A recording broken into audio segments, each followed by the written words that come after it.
Welcome to Raj news. నేను Anil. Update చూద్దాం. హైదరాబాద్లో ప్రజావసరాలకు అనుగుణంగా లింక్ రోడ్ల నిర్మాణం చేపట్టాలని సీఎం రేవంత్ రెడ్డి సూచించారు.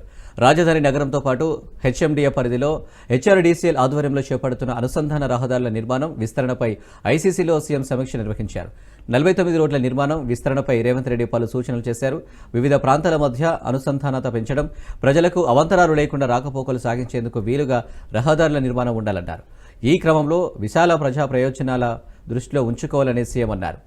అనుసంధాన రహదారుల నిర్మాణం, ప్రస్తుతం ఉన్న రహదారుల విస్తరణ విషయంలో భవిష్యత్ అవసరాలను దృష్టిలో పెట్టుకోవాలన్నారు.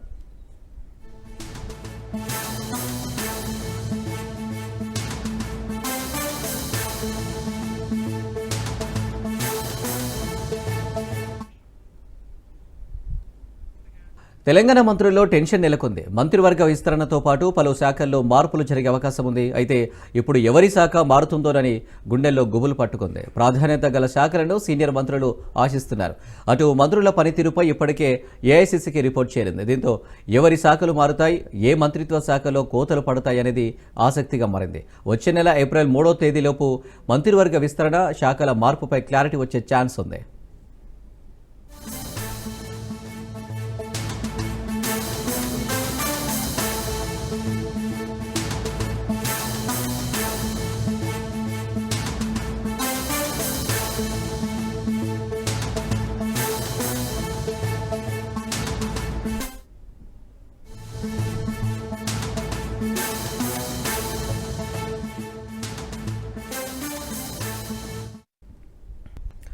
గల్ఫ్ కార్మిక కుటుంబాలకు అండగా నిలిచేందుకు గల్ఫ్ భరోసాకు సంబంధించి ప్రవాసీ మిత్ర సంస్థ రూపొందించిన పోస్టర్, డాక్యుమెంటరీని రేవంత్ రెడ్డి ఆవిష్కరించారు.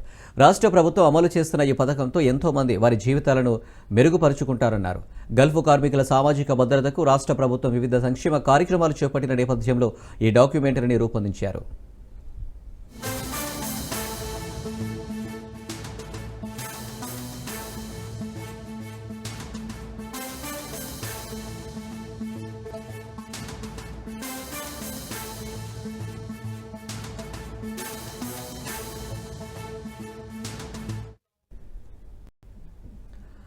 హైడెల్ పవర్ ఒప్పందంలో భాగంగా హిమాచల్ ప్రదేశ్ సీఎం సుఖ్వీందర్ సింగ్ ఇతర అధికారులతో తెలంగాణ డిప్యూటీ సీఎం భట్టి విక్రమార్క ప్రత్యేక సమావేశం నిర్వహించారు.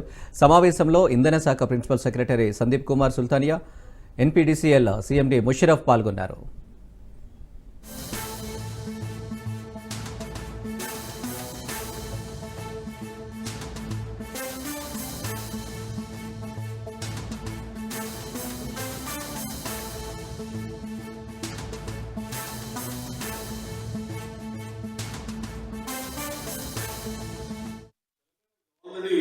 Is in forefront in hydropower, 2,520 megawatts with reverse pumping mechanism. With Telangana new clean and energy policy 2025, we aim to increase our renewable energy capacity to 20,000 megawatts by 2030 and 40,000 megawatts by 2035. The signing of this memorandum of understanding with the government of Himachal Pradesh is more than just an agreement. It is a testament to the power of cooperation and shared vision. Hydropower is not only a clean and renewable energy source, but also a reliable means of ensuring energy security and future for future generations. By leveraging the natural resources and expertise of both our states, we are fostering a model of sustainable development that will benefit millions of people. This partnership is a reflection of the strong ties between Telangana and Himachal Pradesh. It showcases how two states, despite their different geographical conditions, can come together for a common cause, building a greener, self-reliant and energy-efficient India. As we sign this MOU today, let us reaffirm our resolve to work together in achieving energy sustainability, economic progress and environmental preservation. This is just the beginning of a new chapter in Telangana's journey towards a brighter, cleaner and more prosperous future. దేశవ్యాప్తంగా Congress party తీసుకున్న జై బాపు జై భీమ్ జై సంవిధాన్ కార్యక్రమం నిర్వహించారు. తిరుమలగిరిలో MLA Shri Ganesh ఆధ్వర్యంలో జరిగిన అవగాహన సదస్సులో కాలువ సుజాత ముఖ్య అతిథిగా హాజరయ్యారు. రాజ్యాంగాన్ని రూపొందించిన అంబేద్కర్ను అవమానిస్తూ మాట్లాడడం సిగ్గుచేటని అమిత్ షాపై నిప్పులు చెరిగారు. జాతీయ కాంగ్రెస్ పిలుపు మేరకు తీసుకున్న ఈ కార్యక్రమంలో గడప గడపకు తిరుగుతూ ఏడాది పాటు గాంధీజీ, అంబేద్కర్, రాజ్యాంగం యొక్క విశిష్టతను తెలియజేశారు.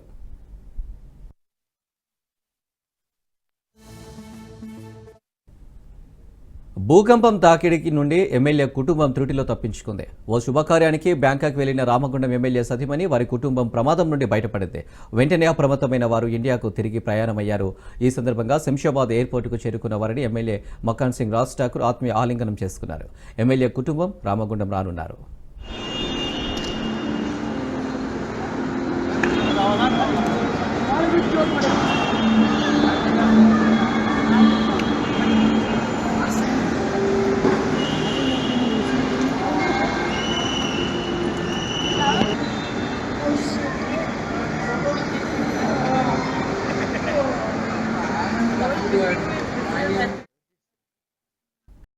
గోవును జాతీయ ప్రాణిగా ప్రకటించాలని కోరుతూ గోరక్ష మహాపాదయాత్ర నిర్వహించారు.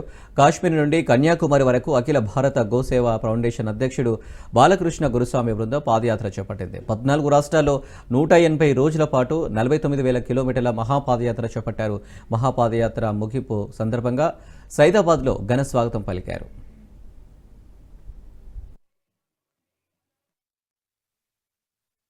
ఒక గోమాత తన గోజాతిని రక్షించడానికి కశ్మీర్ నుంచి కన్యాకుమారి వరకు పాదయాత్ర 182 రోజులు 14 రాష్ట్రాలు 5,158 కిలోమీటర్లకు పైగా పాదయాత్రలు చేయడం జరిగింది. ఈ పాదయాత్ర ఉద్దేశం ఒకటే, ఈ దేశీవాలి గో సంతతిని కాపాడదాం. ఈ ఆవు అనేది మనందరికీ సంబంధించింది. ఇది మన బాధ్యత. ఈ గోవును రక్షించడం అనేది మనందరి బాధ్యత. ఆవు లేకపోతే సనాతన ధర్మమే లేదు. ఆవు లేకపోతే ఈ భూమి లేదు. ఆవు లేకపోతే ఈ మట్టి శ్యామలం కాదు. ఒక్కటేసారి ఆలోచించండి. అందరూ ఒక్కసారి గుండెల మీద చేసుకుని ఆలోచించండి. మనం నివసిస్తున్న భూమి బాగుండాలంటే ప్రపంచంలో ఏ శక్తి కూడా ఈ భూమిని బాగుపరచలేదు. ఈ భూమిలో దాదాపు 10 ఫీట్ల మేరకు ఎక్కడ సూక్ష్మ పోషకాలు లేవు. మనం తింటున్నదల్లా కూడా విషపూరితమైన ఆహారం. ఆ ఆహారం తినడం వల్ల ఈరోజు మనం అందరం, మన పిల్లలతో పాటు మనము రోగగ్రస్తులు అవుతున్నాం. మన పెద్దలు 100 సంవత్సరాలు బతికారు. ఎందుకంటే గోఆధార ఆవులతోని ఎడ్లతో వ్యవసాయం చేసి వాళ్ళు ఆరోగ్యంగా బతికారు. కానీ ఈ రోజు ఈ భూమిపై యూరియా, పెప్సీ లాంటి మొత్తం మనము రసాయనిక మందులు వేసి భూమిని పూర్తిగా బంజరుగా తయారు చేసాం. ఈ భూమి బాగుంటే మనం ఆహారం తింటాం, మన భవిష్యత్ తరాలు బాగుంటాయి, మనము బాగుంటాం. బాలకృష్ణ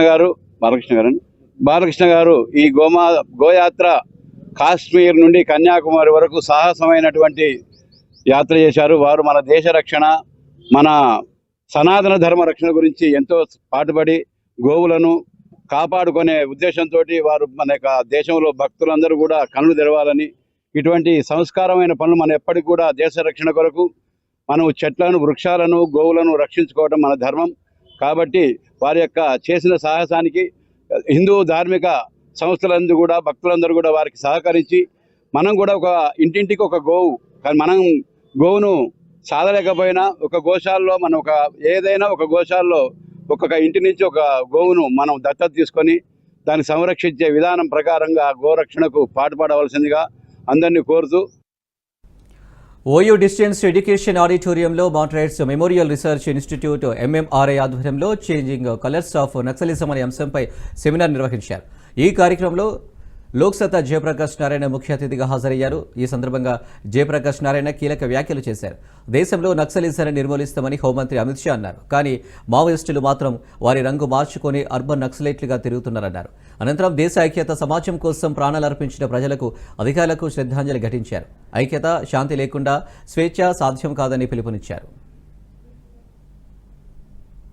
మన దేశం లాంటి దేశం ఇంకొకటి లేదు. ఎందుకంటే ఇన్ని కులాలు, మతాలు, ప్రాంతాలు, భాషలు, ఇంతటి వైవిధ్యం ఊహించడానికి కూడా సాధ్యం కాదు. అలాంటి దేశంలో ఓ పక్కన దేశ ఐక్యతను కాపాడాలి, మరో పక్కన సమాజంలో శాంతిని, సామరస్యాన్ని కాపాడాలి, ఇంకో పక్కన వ్యక్తి స్వేచ్ఛని కాపాడాలి. దేశం మొక్క చక్రైనా వ్యక్తి స్వేచ్ఛ ముఖ్యం అనుకుంటే అది సాధ్యమే పని. సమాజంలో శాంతి, సామరస్యం లోపించిన స్వేచ్ఛ కావాలంటే అది సాధ్యం కాదు. ఒకసారి దేశం మొక్కలైంది. దేశం 1.5 మంది శాశ్వతంగా కాన్స్టిట్యూట్ అయినారు. బహుశా 10-15 లక్షల మంది నరమేధానికి వెళ్ళిపోతున్నారు. కాబట్టి దేశ ఐక్యత ఖచ్చితంగా అత్యంత కీలకమైనది. ఐక్యత లేకపోతే దేశంలో శాంతి సామరస్యం లేదు. ఐక్యత శాంతి లేకపోతే స్వేచ్ఛ లేదు. మనందరం ఇవాళ హాయిగా మాట్లాడుకుంటున్నాం, భావాలు వెలిపిస్తున్నాం అని చెప్పంటే శాంతి ఉంది కాబట్టి. అలా కాకుండా 100 మంది గుండాలు వచ్చి మరి లాఠీలు అవి తీసుకొచ్చి మనకు అంతమొలడితే మన స్వాతంత్ర్యం ఉంది, స్వేచ్ఛ ఉంది, మనం మాట్లాడేదే ఉంది. కాబట్టి స్పష్టతంగా ఒకదానికి కూడా వైరించం కాబట్టి 3 అవిభాజ్యం. అందున దేశం అన్న పరిస్థితుల్లో దేశ ఐక్యతను కాపాడడం అతి కీలకం. సామరస్యాన్ని, శాంతిని కాపాడడం ఐక్యత ద్వారా సాధ్యమవుతుంది. ఈ రెంటి ద్వారా స్వేచ్ఛను కాపాడడం.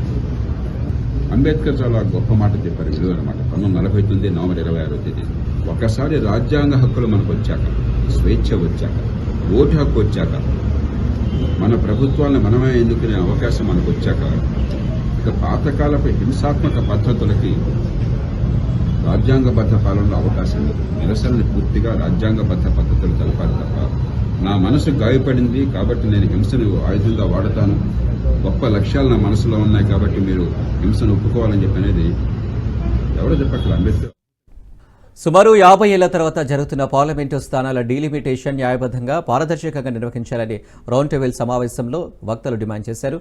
డీలిమిటేషన్తో దక్షిణాదికి అన్యాయం జరుగుతుందన్న ఆందోళనలో ఆ ప్రాంత ప్రజలు తీవ్ర ఆందోళనలో ఉన్నారన్నారు. తెలంగాణ పీపుల్స్ వాయిస్ ఆధ్వర్యంలో ఫెయిర్ డీలిమిటేషన్ అఖిలపక్షం సమావేశం నిర్వహించారు. ఆమ్ ఆద్మీ పార్టీ రాష్ట్ర అధ్యక్షుడు సుధాకర్ అధ్యక్షతనే సమావేశం జరిగింది. కేంద్రంలోని బీజేపీ ప్రభుత్వం దక్షిణాది పట్ల తీవ్ర వివక్ష ప్రదర్శిస్తుందని వక్తలు ఆందోళన వ్యక్తం చేశారు. జనాభా ఆధారంగా డీలిమిటేషన్ చేస్తే దక్షిణాదికి అన్యాయం తప్పదన్నారు. ఆధ్వర్యంలో రౌండ్ టేబుల్ నిర్వహించడం జరిగింది. నిష్పక్షపాత విభజన జరగాలని, ఏదైతే డీలిమిటేషన్ పార్లమెంట్లకి అసెంబ్లీకి జరుపుకోమని చెప్పి జరపాల్సిన టైం వచ్చిందో దానికి ఏకపక్షంగా నిర్ణయం తీసుకుంటే మాత్రం మేము ఊరుకోమని, అలాగే మనకు రావాల్సిన వాటా కోసమని ఇక్కడ ఫెయిర్ డీలిమిటేషన్ కోసం అని చెప్పారు. బీజేపీ నాయకులు మాత్రం మేము ఇంత అనుకోవట్లేదు, ఏం చేయట్లేదు, అటువంటిది ఏమీ లేదు అంటారు. కానీ చేయాల్సిన సమయం ఆసన్నమైంది, చేస్తారని కూడా తెలుసు.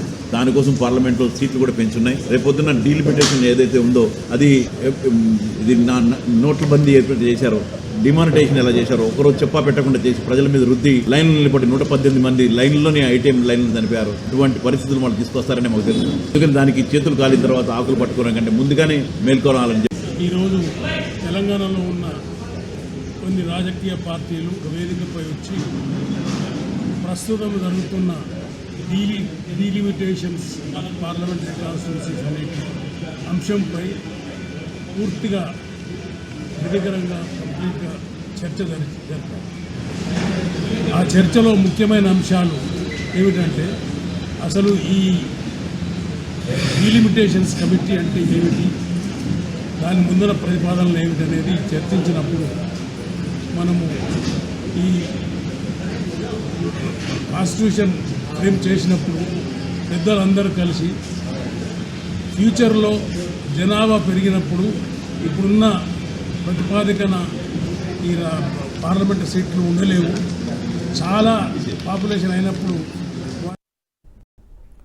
రేపు హుజూర్నగర్ వేదికగా సీఎం రేవంత్ రెడ్డి సన్నబియ్యం పంపిణీ పథకాన్ని ప్రారంభించనున్నారు. ఏప్రిల్ 1 నుంచి రాష్ట్ర వ్యాప్తంగా అర్హులందరికీ సన్నబియ్యం పంపిణీ చేయనున్నారు. ఈ కొత్త విధానం ద్వారా ప్రజలకు మంచి నాణ్యత కలిగిన బియ్యం అందించేందుకు ప్రభుత్వం సిద్ధమవుతుంది. ముఖ్యమంత్రి సూచనలతో రేషన్ షాపుల ద్వారా కేవలం బియ్యం మాత్రమే కాకుండా ఇతర నిత్యావసర సరుకులు కూడా అందుబాటులోకి తెస్తామని మంత్రి ఉత్తమ్ తెలిపారు.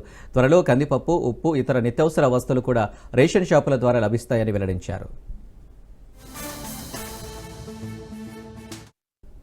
ఇక ఫోన్ ట్యాపింగ్ కేసులో విచారణకు హాజరైన శ్రావణ్ రావు ఇంకా జూబ్లీహిల్స్ పిఎస్లోనే ఉన్నాడు. ఫోన్ ట్యాపింగ్ కేసులో 2 గంటలకు పైగా విచారణ కొనసాగుతుంది. ఎస్ఐబీ మాజీ చీఫ్ ప్రభాకర్ రావుతో శ్రావణ్ రావుకు ఉన్న సంబంధాలపై సిట్ అధికారులు ఆరా తీస్తున్నారు. అలాగే ఎన్నికల సమయంలో కొందరు కీలక నేతల ఫోన్లు ట్యాప్ చేయాలనే ఆదేశాలు ఎవరి ద్వారా వచ్చేవంటూ ప్రశ్నిస్తున్నట్లు సమాచారం.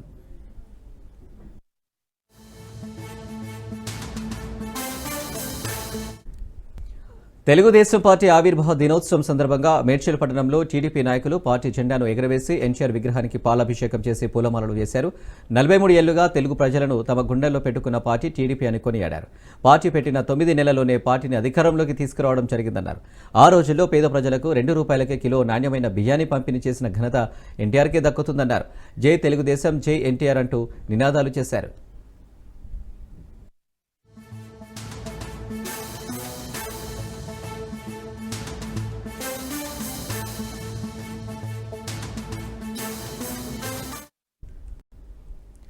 ప్రభుత్వం రాజీవ్ యువ వికాసం పథకం దరఖాస్తు గడువు పొడిగించాలని సిపిఐ గిరిజన సంఘాల జేఏసీ ఆధ్వర్యంలో సైదాబాద్ తహసీల్దార్ కార్యాలయం ముందు ధర్నాకు దిగారు. యువ వికాసం పథకం దరఖాస్తుదారులకు ప్రభుత్వ కార్యాలయాల్లో కులం, ఆదాయ ధృవీకరణ పత్రాలు ఇవ్వడంలో జాప్యం జరుగుతుందన్నారు.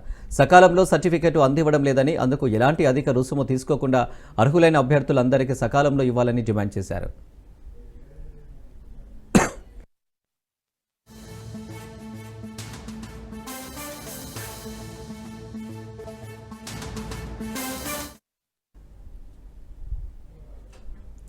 రంగారెడ్డి జిల్లా ఇబ్రహీంపట్నంలో చోరీ కలకలం రేపింది. పట్టపగలే అందరూ చూస్తుండగానే వృద్ధురాలి మెడలో చైన్ చోరీకి పాల్పడ్డాడు దుండగుడు. వృద్ధురాలికి మాయబాటలు చెబుతూ ఆమె మెడలోంచి 2 తులాల బంగారం ఎత్తుకెళ్లాడు గుర్తు తెలియని వ్యక్తి. పెత్తుల్ల గ్రామానికి చెందిన ఎల్లమ్మ అనే వృద్ధురాలు జ్వరం వచ్చిందని చికిత్స కోసం హాస్పిటల్కి వెళ్లి వస్తుండగా మాయమాటలు చెప్పి బంగారం ఎత్తుకెళ్లాడు. దీంతో వృద్ధురాలు బోరున విలిపించింది. సీసీ కెమెరాల ఆధారంగా పోలీసులు దర్యాప్తు చేస్తున్నారు. 10:30 అంటే మాది కొంచెం స్లో ఉంటుంది. 10:50 టైమింగ్ అది. 10:50 20 మినిట్స్ బ్యాక్ ఉంటుంది మాది. హైదరాబాద్ రాయదుర్గంలోని టీ హబ్లో డాక్టర్స్ ఎక్సలెన్స్ అవార్డు 2025 కార్యక్రమం ఘనంగా జరిగింది. ఈ కార్యక్రమంలో గైనకాలజీ, పీడియాట్రిక్ డాక్టర్లకు ఎక్సలెన్స్ అవార్డ్స్ను ప్రదానం చేశారు. తెలంగాణ మహిళా commissioner Nerella Sharada, BJP MP Raghunandan Rao ముఖ్య అతిథులుగా పాల్గొన్నారు. తెలుగు రాష్ట్రాల నుంచి ప్రముఖ డాక్టర్లు ఈ కార్యక్రమంలో పాల్గొన్నారు. ప్రెగ్నెన్సీపై సలహాలు, సూచనలు ఇచ్చారు. గూగుల్లో చూసి ప్రికాషన్స్ తీసుకోదన్నారు డాక్టర్లు.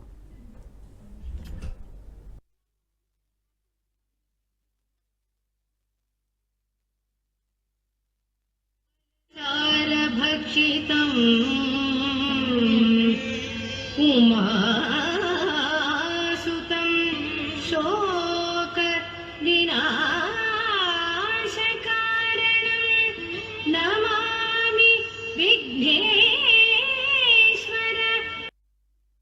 I have only one kid. At the time we used to have a good plan about the future of this country and we used to encourage so many things. But now I want to discourage all such type of things. మేమిద్దరం మాకిద్దరం అనే దాంట్లోంచి బయటికి రండి. ఈ చిన్న చిన్న కుటుంబాలు ఇద్దరిద్దరు ఉండడాలు, దీనివల్ల వచ్చేటువంటి సైకాలజికల్ ప్రెషర్స్, ఇబ్బందులు చాలా వరకు ఇందాక స్టేజ్ మీద మాట్లాడినటువంటి డాక్టర్లు చెప్పిన అనేక సమస్యలకు కారణం ఏంటంటే పొద్దున్నంగానే ఈ డాక్టర్ ఇటుపోతున్నాడు, ఈ డాక్టర్ ఇటుపోతా ఉన్నాడు, మధ్యలో ఉన్న చిన్నోళ్ళు ఏం చేయాలో అర్థం కావట్లేదు. వాళ్ళని తీసుకుపోయి ఎవరి దగ్గరనో పడేస్తా ఉన్నారు, పని మనుషుల పేరిటనో లేకపోతే ఇంకేదో హౌసెస్ పేరిటనో. 3 years ఉన్నది నా మన్మరాలు, దాన్ని తీసుకుపోయి నా కూతురు అంటది ప్లే స్కూల్ అంటది. ఏం స్కూల్ బిడ్డ అంటే ప్లే స్కూల్ అంటది. ఛార్జ్ ఎంత చేస్తున్నారో తెలుసా? 3 లక్షలు ఛార్జ్ చేస్తున్నారు. నువ్వు ఎంత సంపాదిస్తావు బిడ్డ అంటే అది వేలలో సంపాదిస్తుంది, ఖర్చు లక్షలలో ఖర్చు పెట్టాల్సి వస్తుంది. అది ఇంత 3 years కూడా ఉండదు ఇక్కడ. So my suggestion to all of the doctors is, మీ ప్రొఫెషన్ని మీరు ఎంజాయ్ చేయండి. At the same time give some time for your family. Money is not everything. డబ్బుల కోసం పరిగెత్తకండి. డబ్బులు బాగా వచ్చిన తర్వాత మళ్ళీ జీవితం అంటూ ఏం మిగలదు మీకు. వెనక్కి తిరిగి చూసుకుంటే మళ్ళీ అనేక రకాలైనటువంటి అవస్థలు, ఇబ్బందులు వస్తూ ఉంటాయి. కానీ ఈ మధ్యలో డాక్టర్ల పరిస్థితి కూడా కొంచెం ఇబ్బందికరంగా వచ్చింది. ఎప్పుడైనా పేషెంట్కి ఏమైనా అనుకోని సంఘటన జరిగితే, హాస్పిటల్లో ఏదైనా జరిగితే 10 నిమిషాల్లో ఇట్లాంటి పెద్ద పెద్ద హాస్పిటల్స్ అన్నీ కూడా ఏముంటలేవు. గ్లాసెస్ అన్ని రోడ్డు మీద ఉంటా ఉన్నాయి, గలాట అవుతుంది, డాక్టర్ల మీద కూడా ఫిజికల్ అటాక్స్ జరుగుతూ ఉన్నాయి. కనిపించే దేవుళ్ళు మీరు. Really admire your position. సొసైటీలో మార్పు అనేది తీసుకురాగలిగిన వ్యక్తులు ఎవరన్నా ఉన్నారంటే ఇద్దరు ఉంటారు. ఒకరు టీచర్, ఇంకొకరు డాక్టర్. వాళ్ళిద్దరు గనక తలుచుకుంటే సొసైటీని ఏ రకంగా అయినటువంటి మార్చేటువంటి అవకాశం ఉంటుంది. కానీ ఆ సొసైటీలో మార్పుని ఏ విధంగా తేవాలి అనేటువంటి ఆలోచన చేయాల్సినటువంటి అవసరం డాక్టర్స్ పైన, టీచర్స్ పైన ఉంటుందనేటువంటి మాట మనం చెప్పక తప్పదు. ఎందుకంటే ఇప్పుడు ఉన్నటువంటి సొసైటీలో సర్వీస్ చేద్దామా లేకపోతే మనం సెటిల్ అవుదామా అనేటువంటి 2 అంశాల మధ్యలో కొట్టుమిట్టాడుతూ ఉన్నది. సో ఉమెన్ కమిషన్ అనేది ఒకటి ఉంది అనేటువంటి విషయము చాలా మందికి రీసెంట్గా తెలిసి వస్తూ ఉంది. కొన్ని అంశాలను, కొన్ని ఇష్యూస్ని సొసైటీలో మాట్లాడడం వల్ల. కాబట్టి నేను చెప్పేది ఒకటే, విమెన్కి డిగ్నిటీ ఉండాలి అంటే ఆ స్టేట్లో ఉన్న, ఆ కంట్రీలో ఉన్నటువంటి ప్రతి మహిళ ఆ కమిషన్ గురించి తెలుసుకోవాల్సినటువంటి అవసరము, బాధ్యత 2 మన పైన ఉన్నాయి. ఒక కమిషన్ ఉంది, మనం అక్కడికి వెళ్దాము, మన సమస్య తీర్చడానికి ఆ కమిషన్కి వెళ్తే తప్పకుండా ఆ సమస్యకి పరిష్కారం దొరుకుతుంది అనేటువంటి ఆలోచన వస్తుంది. ఒక రేప్ జరిగిన తర్వాత వెళ్ళి మనం ఎందుకు పలకరించడము? రేప్ జరగకుండానే చూడాల్సినటువంటి బాధ్యత సొసైటీలో ఉన్న మనందరిపైన లేదా? కొన్నిసార్లు ఏం చెప్తారంటే అలా జరగడానికి కారణము ఆ పిల్లలు లేదా ఆ ఉమెన్ ఆ చిన్న డ్రెస్లు వేసుకున్నారు, లేకపోతే ఇంకా రకరకాలు. మరి ఒక 1 month బేబీ ఎలా ఉండాలో ఎవరు చెప్పాలి?